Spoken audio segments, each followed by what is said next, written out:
As most of you know, just last month, New Year's was celebrated among some Asian countries. Good evening, Madam Chair, Board of Judges, special guests, and fellow cadets. Now, if you come up to me and say, Happy Chinese New Year, you probably don't know what you're talking about.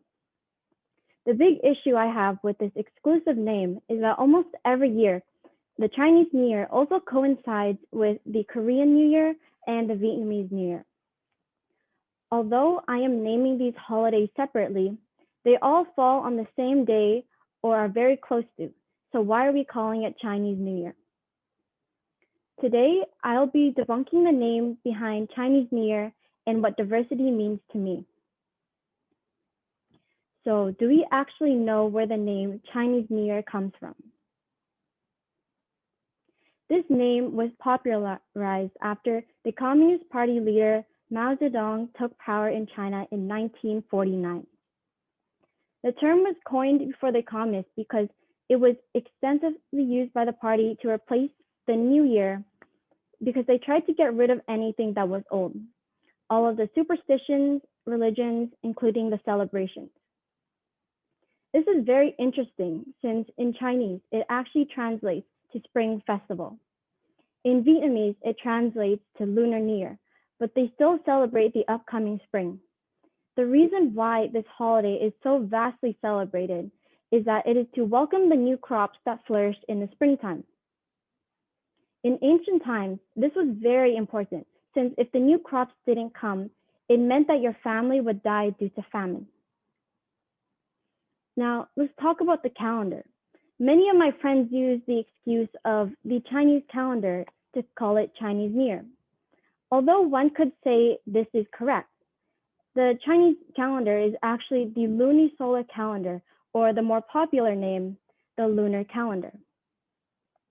What is the lunisolar calendar, you ask? It's a compromise between the solar calendar and the lunar calendar. It's a unique way to both indicate the moon phase and the time of the solar year. The lunisolar calendar is still based on the moon phases, but they need something to tell them about the seasons. The thing is, the Chinese didn't come up with this calendar, so why do we call it the Chinese calendar? The Sumerians back in ancient Mesopotamia, which is situated in the Middle East, created this calendar to calculate the moon's phases. Vietnam, Cambodia, and Korea all use the lunisolar calendar, but when I did my research for this speech, all of the results came like this.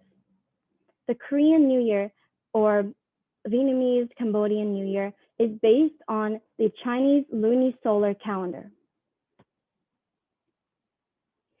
Now, this made me question a lot. I knew that the name Chinese New Year was very popular, but even the calendar? At my school, I hear a lot of teachers boast about how Van Tech Secondary is the most multicultural school in the district. Yet, when this time of year comes by, it feels as if I walked into Chinatown. It made me feel like a minority within the visible minority. I was underrepresented. If my school is as multicultural as my teachers say, why do I only see Chinese lettering on the walls and history teachers calling it Chinese New Year? I remember back in my grade 9 social studies class, my teacher asked the class, who here celebrates Chinese New Year? All of the Asians in my class put up their hand, all of them except me. I'm Vietnamese. I don't celebrate Chinese New Year. I celebrate Lunar New Year. I felt offended that my culture wasn't represented, even though all three of these holidays have certain traditions that may be different. They still hold the same roots and meaning. I believe that all cultures and communities, like my school and in the cadet environment, they should all be more all-inclusive and equally represented. All cultures deserve to have a chance to be equally respected in our society.